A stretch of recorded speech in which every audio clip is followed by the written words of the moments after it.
It's Thursday, March 9. In the headlines, in local news, Health Minister defends upgrade costs for the Cornwall Regional Hospital as extremely beneficial to the Jamaican people. In business news, gas and diesel prices increased. Regionally in Antigua, Rastafari groups now have legal authorization to use cannabis as a sacrament. Internationally, pro-Ukraine groups allegedly behind Nord Stream attacks. And in sports, we take a look at West Indies versus South Africa in their test 2-day 1.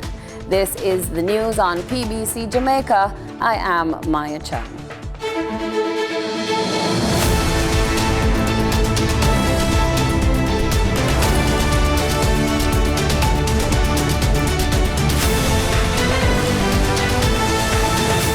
Health Minister Christopher Tufton is rubbishing critics who have been lashing out at costs associated with the current upgrading now on for the Cornwall Regional Hospital. At a press conference on March 7, which the minister termed as an update called specifically to address the naysayers, Dr. Tufton said much has been said about the cost of the project, which according to the minister has a construction bill ringing in at about $10.5 billion. Cornwall Regional Hospital in the future, based on the work that is being done, will be a different Cornwall Regional Hospital from what we started off with, which was a failed building, a sick building. And it will be different in the sense of the facilities that are there. It will be different in terms of some of the services that are to be offered. And it will be different in terms of just the general levels of comfort, both for staff as well as for patients. The discussions also fail to recognize, and again I say so with the greatest of respect to those who have expressed concerns and are critical, because I think it's important for us to outline these issues, that what has transpired over the number of years during this process is not an attempt at fixing one problem.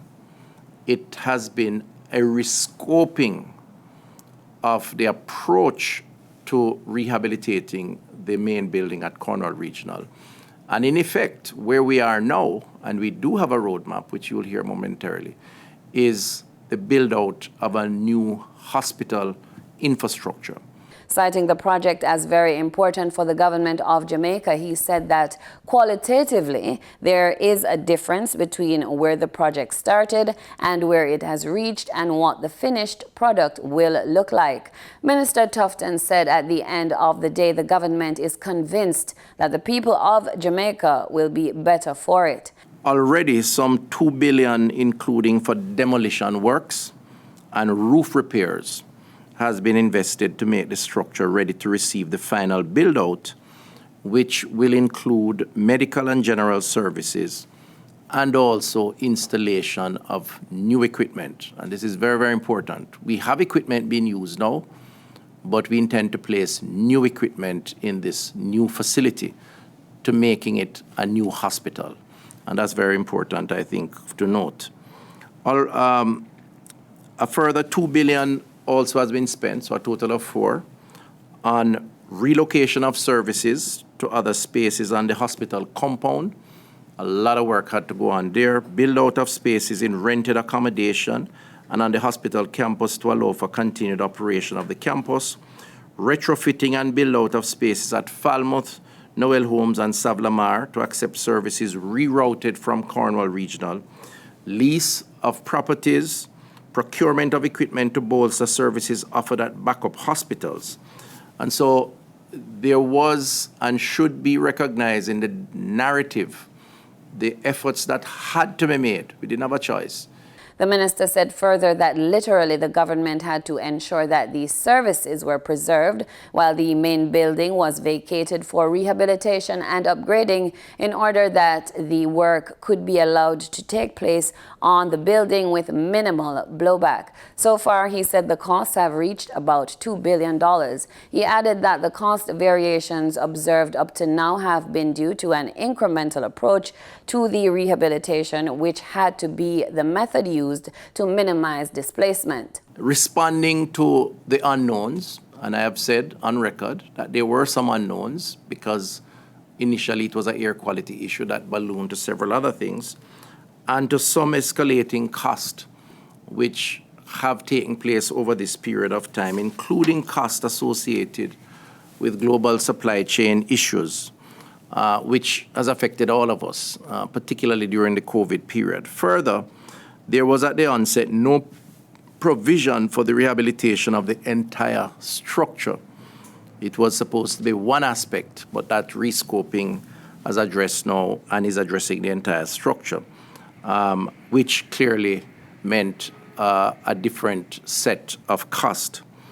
I think we're now moving ahead to complete the project, which will deliver a state-of-the-art 430-bed, 387,500 square foot reconstructed hospital ready to serve the people of Western Jamaica. The Ministry of Industry, Investment and Commerce is committed to supporting small farmers in the medical cannabis industry. This is the word from Portfolio Minister Senator Aubin Hill. He addressed the matter at a media briefing this week. Simone Absalom Gale was there and she filed this report. Minister Hill says his ministry is seeking over 100 farmers to be a part of its alternative development program. We're looking to have 16 communities across the country, about 128 farmers involved, to be targeted over the next 3 or 4 years.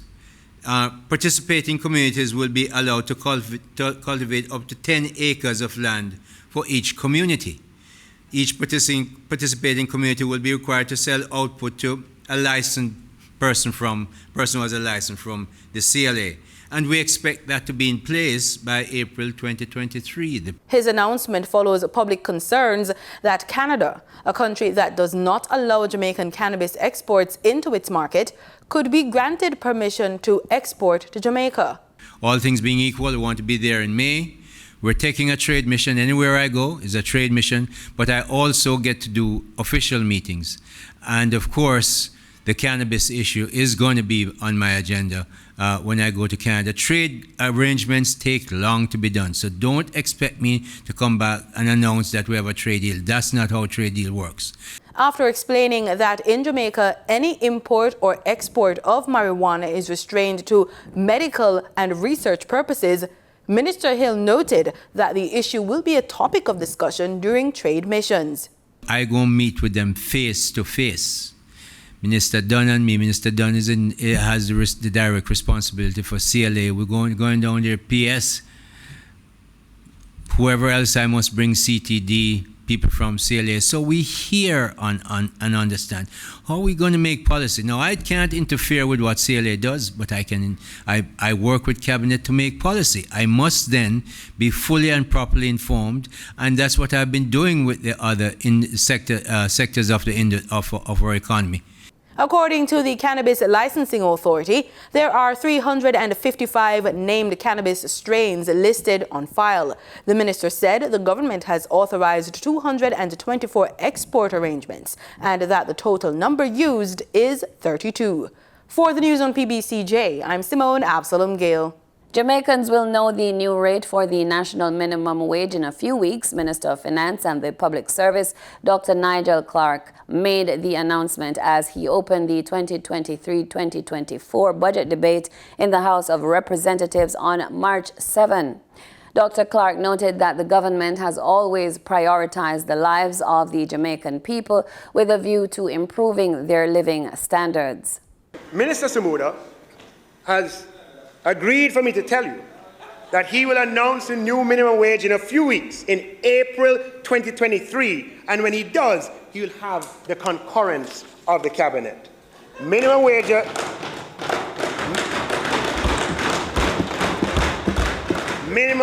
earners, therefore, Madam Speaker, can look forward to a meaningful increase. Last year, the minimum wage increased from $7,000 to $9,000. Madam Speaker, we know that, as Buju Banton says, it's a competitive world for low-budget people, earning a dime while spending a nickel. As such, Madam Speaker, the last increase under the minimum wage in 2022 was the single largest increase in the entire history of the Minimum Wage Act. As March is being commemorated worldwide as International Women's Month, Jamaica's Foreign Minister, Kamina Johnson-Smith, has announced that Jamaica's new High Commissioner to the Republic of South Africa is a woman. She is Mrs. Joan Thomas Edwards. In making the announcement, Minister Johnson-Smith noted that, as an experienced diplomat, Mrs. Thomas Edwards has acquired expertise in the areas of foreign trade, multilateral, bilateral, and regional affairs, and Johnson-Smith's assignment to strengthen the bonds of friendship and cooperation between Jamaica and the Republic of South Africa, as well as the rest of the southern and eastern African regions, has the minister's full support. Mrs. Thomas Edwards served as Deputy High Commissioner at the Jamaican High Commission in London, Acting High Commissioner at the Jamaican High Commission in Pretoria, Counselor Alternate Representative to the United Nations, New York, and concurrently to the United Nations Security Council, and First Secretary Consul at the Embassy of Jamaica in Washington, D.C. She has also participated in short-term assignments with the United Nations Mission to Angola as a human rights officer and the Financial Intelligence Unit for Belize, Central America as a senior legal officer. Mrs. Thomas Edwards holds a master's degree in public policy from American University in Washington, D.C., a Bachelor of Laws from the University of London, and a Bachelor of Arts from the University of the West Indies. She was called to the bar in Jamaica and Belize. A past student of Excelsior High School in Kingston, she is married with 3 children. The High Commissioner designate is expected to assume duties for April 1, 2023. She will have jurisdiction for Jamaica's relations with 18 countries in the southern and East African regions. For the news on PBCJ, I am Maya Chung. It's now time for the Business Report with Danita Rodney.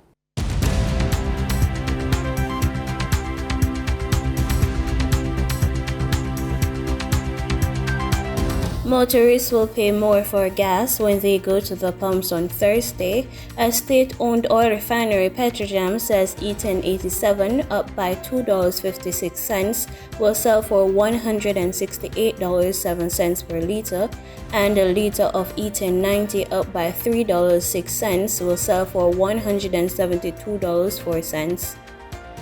Automotive and ultra-low sulfur diesel, up by 25 cents per liter, will sell for $200.62 and $211.46 respectively. Kerosene will sell for $211.67 after a $1.38 increase. In the meantime, propane cooking gas, up by 25 cents, will sell for $72.01, while butane, down by $3.06, will sell for $78.48 per liter. Remember, retailers will add their own markups to the announced prices. Kingston Wharves Limited, KWL, says it is working to strengthen its competitiveness while positioning its port operation as a key gateway in the Caribbean. The statement comes following a build-out of its terminal and logistic infrastructure, accompanied by the use of technology. Reporting increased revenues of $9.5 billion at the end of its 2022 financial year, the company says it continues to make capital investments aimed at improving the functionality of its logistics space and to drive the efficiency of services. The company has so far invested over $60 million to undertake berth redevelopment activities and to expand its warehousing space. The port operator is pushing to make its operations more nimble as it looks to take advantage of the growth in nearshoring opportunities. Now for your market updates. In foreign exchange trading for Wednesday, March 8, the US dollar sold for an average of $153.78. The Canadian dollar ended trading at $111.65. The pound sterling traded for $183.38, and the euro sold for $165.56. In JSE trading, the JSE index declined by 1,635 points. The junior market index declined by 3 points. The combined market index declined by 1,554 points, and the All Jamaican Composite Index declined by 2,228 points. Overall market activity resulted from trading in 110 stocks, of which 37 advanced, 46 declined, and 27 traded firm. Stocks advanced for AMG Packaging and Paper Company Limited, Barita Investments Limited, and CAC 2000 9.5% cumulative redeemable preference shares. Stocks declined for 138 Student Living Jamaica Limited, Berger Paints Jamaica Limited, and CAC 2000 Limited. Trading firm were 138 Student Living Jamaica Limited Variable Preference, Blue Power Group Limited, and Cargo Handlers Limited. The overall volume leaders were Jamaica Boilers Group with over 8 million units, Panjam Investments Limited with over 4 million units, and Seprod Limited with over 3 million units. In regional stocks, in Trinidad and Tobago, zero securities traded. On the Barbados Stock Exchange, Cape Shepherd and Company Limited was the sole security trading 12,000 shares. In regional business, Minister for Economic Development, ICT, the Creative Industries and Cooperative, Lennox Andrew, says Grenada has the opportunity for great economic gains if locally made products are marketed properly. Well, the honest truth is that most of what I've seen ready to go. That's what strikes me most. They're ready to go. They're ready to go for the external market. They are comparable and they can compete with what I see there. Because if I compare them with what we bring in, they in fact are far better than what I see we bring in from Trinidad, for example. So as far as I'm concerned, they are ready to go. That was Minister for Economic Development, ICT, the Creative Industries and Cooperatives, Lennox Andrew, providing feedback from Wednesday's exposition. Minister Andrew says as a government, their role is to facilitate and make it easier for agro-processors to find external markets for their products. He is, however, pleased to recognize that those products are made from what is available locally. He believes as a ministry more ought to be done to boost the economic spin-off that can be derived from the broader marketing of these products. I mean, for me, it's a real shame that we have not been able to have a record of all of these people and put a plan in place to assist them in the production, to reduce the cost of production, to increase the quality, and of course, to help them in the marketing of the product, not only in Grenada, but abroad. I think as a ministry, we have to do more to help our agro-processors, not so much in the quality of the product, because I have seen it in terms of their appearance. I have tasted some, it's also very good, but more so in the marketing, getting these products outside of Grenada. He said one of the greatest challenges expressed to him by agro-processors is that of availability of space, both for production and in the supermarkets. Here's what he intends to do to ease their burdens. Coming weeks, spend some time to see how I could help them make the products available for sale in a much bigger way, and of course to assist them as well with the marketing of their products. Chrislina John, GBN News.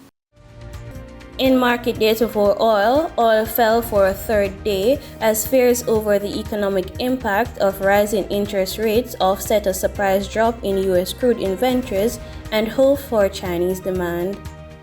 Brent crude fell by 34 cents to $82.32 a barrel, while West Texas Intermediate crude slipped by 11 cents to $76.55.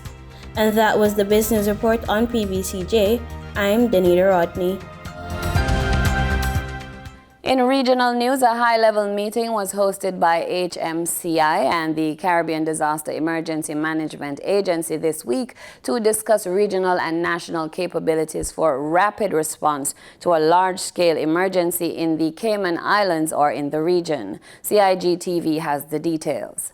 The meeting was facilitated by HMCI Director Danielle Coleman and CDMA's Executive Director Liz Riley, who both spoke to CIG television crews about the point of the meetings and the value the Cayman Islands adds to regional efforts as it relates to disaster recovery. The point of the conversation today has really been focusing around like, what can the SADIMA mechanism do for us, obviously if Cayman's impacted by a disaster, but also what can we do in the region? So from an RCIP's point of view, from air operations, from Cayman Airways, our national carrier, hazard management, Coast Guard, the regiment, cadets, there's so many resources that Cayman can offer the system that we've been obviously discussing today with our international partners. One of the great things that, again, I think we've seen from past experience, both in Irma, in Dorian, is that, when we deploy overseas, obviously we bring back a lot of information to Cayman about how we can improve our practices as well and make sure that we're doing best practice. So it's got a really good benefit for both sides. If Cayman's deployed elsewhere, we can learn a lot from that experience. We were really pleased to hear about the helicopter capabilities of the Royal Cayman Islands Police Service. Airlift is a big issue for us every time we have to respond because we have very limited capability and we depend a lot on external partners. So it's good that one of our sister states has that kind of an asset, which, as we learned today, is going to be made available if requested, and of course with the permission of the leadership here. In attendance and making presentations were the Governor's Office, the Royal Cayman Islands Police Service, the Cayman Islands Coast Guard, the Regiment, the Cadet Corps, Cayman Airways, and HMCI. Now, SADIMA Executive Director Liz Riley stated if the Cayman Islands was impacted by a large-scale emergency, the SADIMA coordinating unit based in Barbados would reach out to the HMCI Director to determine if temporary external support was needed. Antigua and Barbuda have become the first country in the Caribbean to document the right of Rastafarians to use cannabis as a sacrament. Members of the Rastafari community were presented with their legal authorization during a signing ceremony at the Prime Minister's office on Wednesday. Garfield Burford reports. Today, ladies and gentlemen, they will be signing to say that they would receive and acknowledge the legal rights to operate on the sacramental authorization, where this document would have been signed originally by the chairman, Ambassador Joseph, and also our Minister of Legal Affairs, Mr. Stedroy Benjamin. Signatures affixed to documents concretizing a momentous occasion for the country. It gives Rastafari the right in law to use cannabis as a sacrament. Prime Minister Honorable Gaston Brown says it shows the commitment of his administration to inclusiveness. No group of individuals, based on the economic standing, their belief, their religious practices, that any group is marginalized in this country. We believe strongly in inclusivity and equality of opportunity and justice. And certainly as your Prime Minister, I will continue to champion those causes on behalf of our people. Not only here in Antigua and Barbuda, but certainly within the wider Caribbean region. Chairman of the Medicinal Cannabis Authority, Ambassador Davin Joseph, says efforts will continue to be made to foster greater economic benefits from cannabis. The government will continue to encourage you to look at the business aspect of this product so that you can become self-sufficient and economically sustainable. I just want to mention that in this day of celebration of what we're doing now. The three registered Rastafari groups are the Nyabingi Theocracy Movement, the One Love Community, and Ras Freeman Foundation. A prominent member of the community has praised Prime Minister Brown and his administration for making this possible. I feel that you made a great step forward, sir, and you're my Prime Minister for life, for right now. You understand me? Because you've been doing a lot of great work, something you people don't know about, and me see for your vision, come up on the same page. The money page. I rest my case.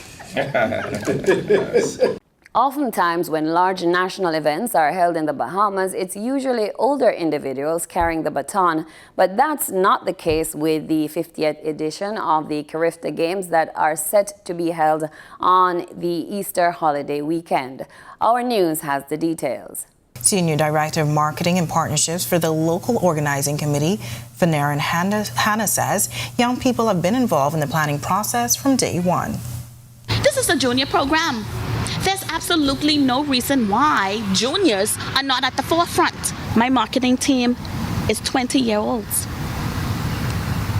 The photographer of this 50th Carifta Games, he's 25 years old. Chappelle Wims Jr., Calpurnia Campbell. Young girl is a genius behind the scenes. The setup crew are young men. The IT tech that's led by Michelangelo, brilliant. A brilliant writer, he's in his 30s. And that's not all. They plan on keeping the Bahamian crowd fully entertained during the 3-day competition. Hannah explains. We have the Junior John Canoe winners, CV Bethel Stingrays. They're going to be combined with the Genesis Warhawks, Teen Hawks. We are going to have for the first time a major John Canoe band in the stadiums. They're going to come here and they're going to have the stadium rocking. In international news, new intelligence reviewed by officials in the United States suggests that a pro-Ukraine group attacked the Nord Stream gas pipelines in September last year, according to the New York Times. The U.S. officials said they had no evidence that Ukraine's President Volodymyr Zelensky or other Ukrainian government officials were involved in the pipeline bombings, the Times reported on Tuesday. Al Jazeera's Harry Fawcett reports. The gas leak ended months ago, but the answers as to who carried out the attacks on the Nord Stream pipelines may at last be surfacing. Reports in the US and now the German media suggest an anti-Russian government group based in Ukraine was responsible. According to the German reporting, 6 people, all carrying forged passports, boarded a rented yacht at the German port of Rostock on the 6th of September last year. The yacht sailed up the coast to the town of Vik am Das and onto the tiny Danish island of Christiansø, close to the explosions that hit the pipelines on the 27th of September. Almost immediately, Western nations suggested Russia might have sabotaged its own pipelines to create further chaos in Europe's energy markets. Russia accused the United States of being behind it, to remove Russian economic leverage over Germany, a theory endorsed last month in a report by the investigative journalist Seymour Hersh. Now, these revelations becoming a major topic of discussion at Wednesday's European Union Defence Ministers Summit in Sweden. There are ongoing national investigations, and I think it's right to wait until those are finalized before we say anything more about who was behind. That has been the line from Western nations since the attack last September. Some now suggest it was a deliberate one to shield Kyiv as it sought more weaponry from Germany, the country from where, without its knowledge, the attack was reportedly launched. I know the reports about this investigation. I read that with great interest. And we have to distinguish clearly, yes, whether it was a Ukrainian group, so it could have been on Ukrainian behalf, or a pro-Ukrainian one without the knowledge of the government.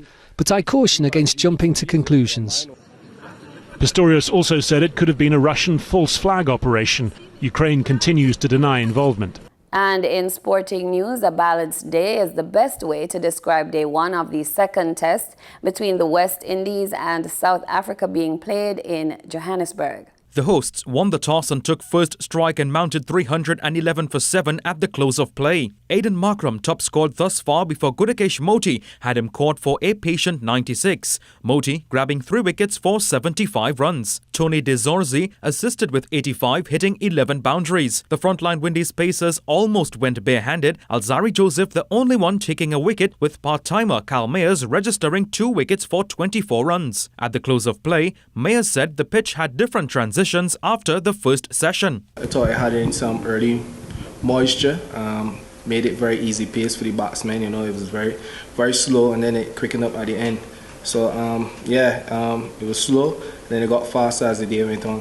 After bowling a few overs, then realizing then what is best, just trying to starve the batsmen. Obviously, they got ahead with the run rate, and we just wanted to bring it down a bit. We thought that bringing down the run rate would have created more chances, and we did that. The Caribbean men will be battling for the final 3 wickets in the shortest time on day 2 as they try to square the series, which South Africa leads 1-0. And that's the news on PBCJ. I am Maya Chung. You can follow us on our social media platforms at PBCJamaica. Thanks for watching.